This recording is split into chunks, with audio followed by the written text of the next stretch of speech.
Hello guys, welcome back to my channel. അങ്ങനെ ഞാനും ഇന്ന് നോമ്പ് പിടിക്കാമെന്ന് വിചാരിച്ചു. കുറേ കൊല്ലങ്ങളായി നോമ്പ് പിടിച്ചിട്ട്. I hope I can successfully do it. അറിയില്ല. ഹായ് ഗൈസ്, കുറച്ച് ആവശ്യങ്ങളൊക്കെ ഉണ്ടായിരുന്നു, പുറത്തൊക്കെ പോയിട്ട് വന്നു.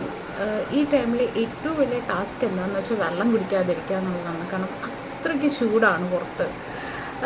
I have huge respect for people നോമ്പ് പിടിച്ചിട്ട് പുറത്ത് വെയിലത്ത് വർക്ക് ചെയ്യുന്നവർക്ക്. It's not that easy guys. I hope I can finish it successfully. Yeah